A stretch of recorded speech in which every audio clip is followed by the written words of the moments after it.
جہاں میں مانگنے والوں کے سر کبھی اونچے نہیں ہوتے، اور غیرت ہے بڑی چیز جہانے تگو دو میں۔ بھائی آپ طاقتور بنے۔ دیکھیں نا، ایک نوجوان نے آ کے حضور کی بارگاہ عالی مرتبت میں عرض کیا تھا، یا رسول اللہ صلی اللہ علیہ وسلم غریب ہوں، کچھ دیجئے۔ تو حضرت جابر ابن عبداللہ رضی اللہ تعالیٰ عنہ فرماتے ہیں، ہم نے حضور سے بڑا کچھ سنا، یہ لفظ نہیں، لفظ لا، یعنی میرے پاس نہیں ہے، یہ ہم نے حضور سے سنا ہی نہیں۔ ایسا کوئی محبوب کہیں ہوگا نہ کہیں ہے، بیٹھا ہے چٹائی پہ مگر عرش نشیں ہے، اور ملتا نہیں کونین کو کیا کیا تیرے در سے، بس ایک لفظ نہیں ہے جو تیرے لب پہ نہیں ہے۔ اور یہ فاضل بریلوی رحمت اللہ علیہ کا انداز بھی دیکھیے، کہتے ہیں واہ کیا جود و کرم ہے شہ بطحا تیرا۔ اور یہ ذرا دیکھیے شعری ذوق دیکھیے، واہ کیا جود و کرم ہے شہ بطحا تیرا، نہیں سنتا ہی نہیں، نہیں کیا انداز ہے۔ اب یہ کیسی زبان ہے اور کیسا یہ محاورے کا استعمال ہے، جو شعری ذوق رکھتے ہیں وہ سمجھیں، کہتے ہیں نہیں سنتا ہی نہیں، کون؟ مانگنے والا تیرا۔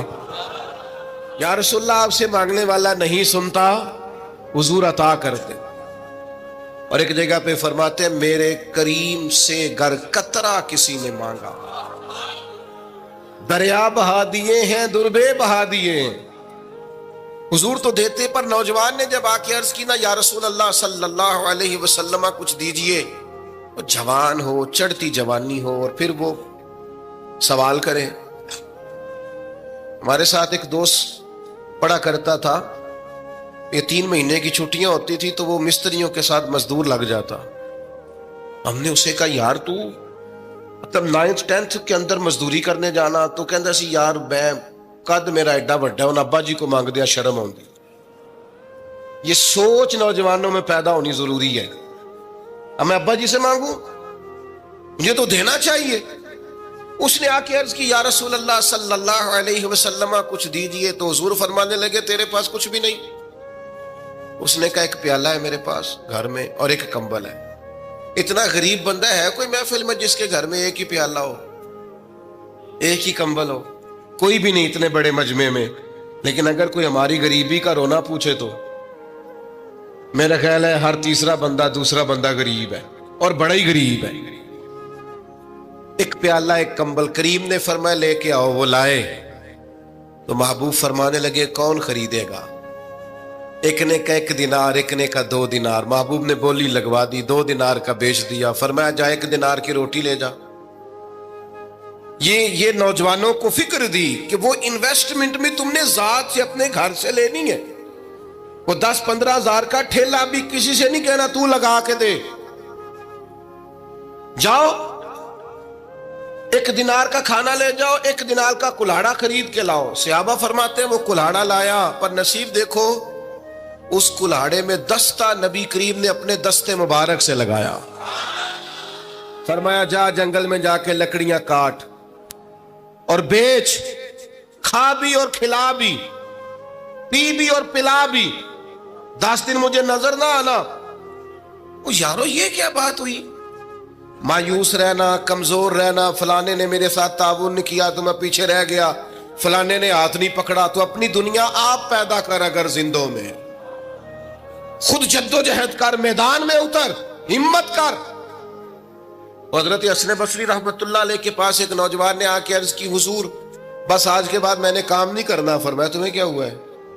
کہنے لگا آج میں نے عجیب منظر دیکھا ہے، میں نے دیکھا ہے کہ ایک شیر نے شکار کیا بکرے کا، آدھا کھایا ہے، آدھا منہ میں پکڑ کے پہاڑی پہ چڑھ گیا، وہاں ایک نابینا لومڑی بیٹھی تھی، باقی کا اس نے اسے کھلایا ہے۔ تو حضور میں یہ سمجھ گیا ہوں کہ جو رب اس نابینا لومڑی کے لیے بندوبست کرتا میرے لیے بھی کرے گا، لہذا میں نے کام نہیں کرنا۔ حضرت حسن بصری بڑا مسکرائے، فرمانے لگے کہانی میں کردار تو نے 2 دیکھے، ایک شیر ایک لومڑی۔ فرمانے لگے کیا بات ہے تیری؟ تو نے لومڑی بننے کا پروگرام بنایا، شیر بننے کا کیوں نہیں بنایا؟ تو شیر بننا، شکار کر، خود بھی کھا، دوسروں کو بھی کھلا۔ یہ کیا بات ہوئی؟ امت کے جوان فائلیں لیے دفتروں کے چکر لگاتے اور اپنی بغل میں کاغذات لیے امبیسیوں کے پھیرے کاٹتے اور ایجنٹوں سے سوال کرتے کہ مجھے ملک سے باہر جانا ہے، کیا طریقہ ہے؟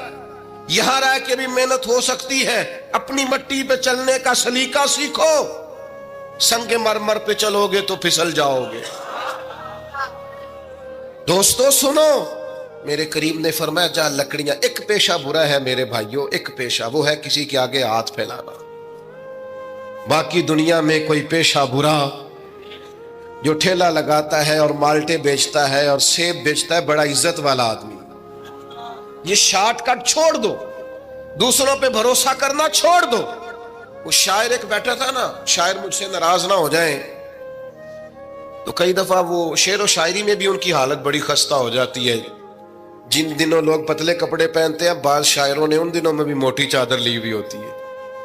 تو ایک جگہ بیچارہ بیٹھا تھا کونے میں، اللہ ماشاءاللہ سب کی بات نہیں، تو حالت ایسی خستہ تھی، ایک بندہ 5 روپے پھینک گیا، تو تھا خوددار، بڑی تکلیف کو اٹھا اپنے پیسے، تو اس نے کہا آپ کی حالت بتا رہی ہے، آپ کو ضرورت ہے۔ اس نے کہا ضرورت پڑی تو اللہ رسول سے مانگوں گا،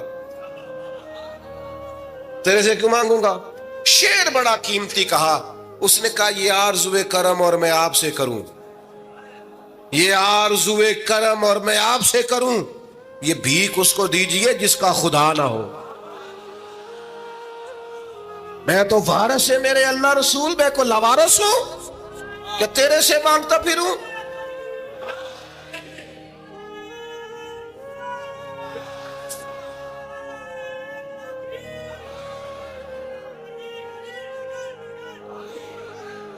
ماشاءاللہ ماشاءاللہ۔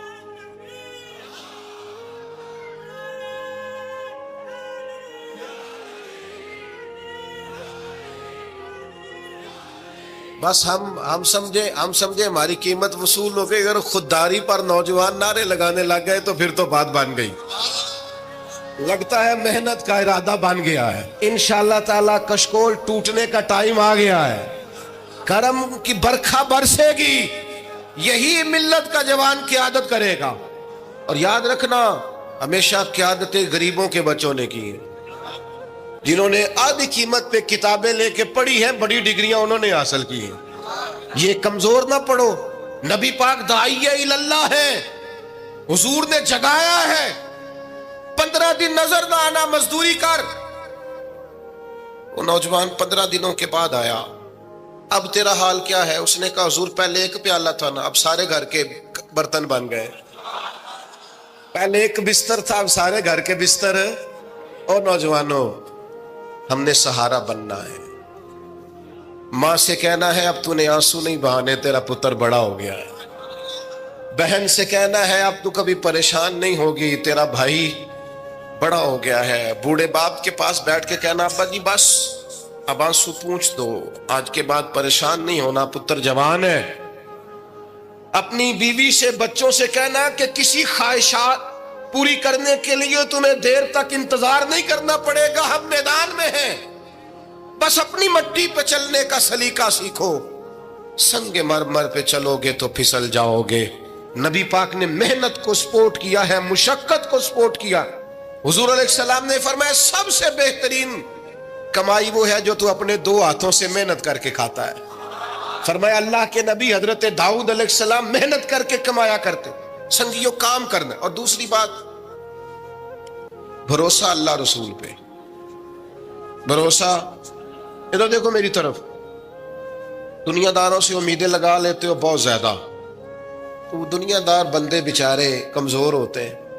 جی یہ الیکشن کے دن تھے، گزشتہ سے پیوستہ الیکشن جو گزرا ہے، تو میرا ایک پیار والا دوست بھی ایک ایم کے امیدوار کا بڑا ووٹر سپورٹر تھا۔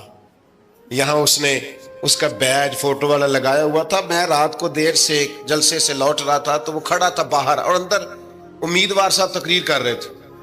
میں نے کہا ادھر آ، وہ آ گیا۔ میں نے کہا تو بڑا ووٹر سپورٹر ہے، جا تقریر سن جا کے، تیرا لیڈر تقریر کر رہا ہے تو باہر گھوم رہا ہے۔ کہندا ہے پیر صاحب جھوٹ پیا ماردا جے سارے، جھوٹ بول رہا ہے, کرنا کرانا کچھ نہیں.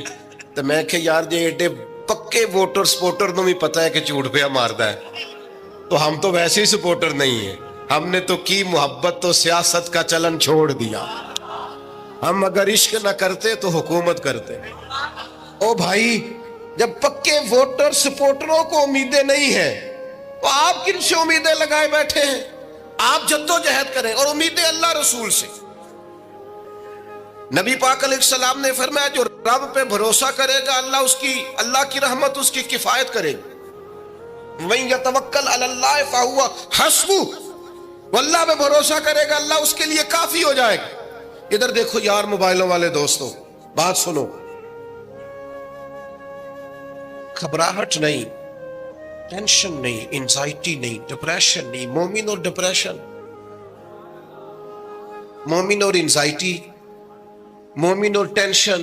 او جی مجھے پتہ نہیں مجھے کیا ہو رہا ہے, جی مجھے خوف آتا ہے. آپ کو خوف آتا ہے مومن ہو کے؟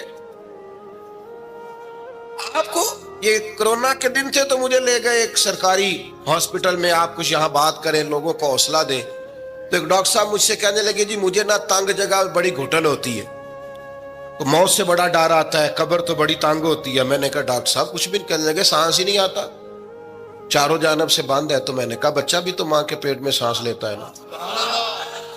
آپ نے تو سبحان اللہ کہا. وہ ڈاکٹر تھے, انہوں نے نہیں کہا. وہ کہنے لگی جو تے اماں لیندی صاحب. ہنستے نہیں جی, باتیں ہنسنے کو نہیں سنا رہا, میں فکری باتیں کر رہا ہوں. کہا وہ تو اماں آکسیجن لیتی ہے تو بچے کو جاتی ہے. تو میں نے کہا چلے ڈاکٹر صاحب وہ جو انڈے سے بچہ نکلتا ہے اس کے تو چاروں جانوں کوئی صورت نہیں ہوتی سانس کی. تو مجھے کہنے لگے آپ کہنا کیا چاہتے ہیں؟ میں نے کہا میں یہ کہنا چاہتا ہوں قبر کی دو حالتیں ہیں. قبر دوزخ کے گڑھوں میں سے گڑھا بھی ہے اور جنت کے باغوں میں سے باغ بھی ہے.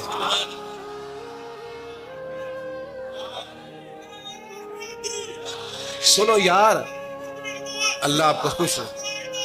ماشاء اللہ. سنیں جی سنیں. میں نے کہا اگر کسی کا یہ ذہن بن جائے کہ مرنے کے بعد میں نے باغ میں جانا ہے, ایک منٹ کے لیے سوچو نا یار. یعنی ادھر قبر بند ہوئی تو نیچے باغ, اور باغ بھی معمولی نہیں, جنت کے باغوں میں سے باغ. اور باغ ایسا شاندار جس میں آنکھ کھلی تو پہلی زیارت ہی مدینے والے معبود کی.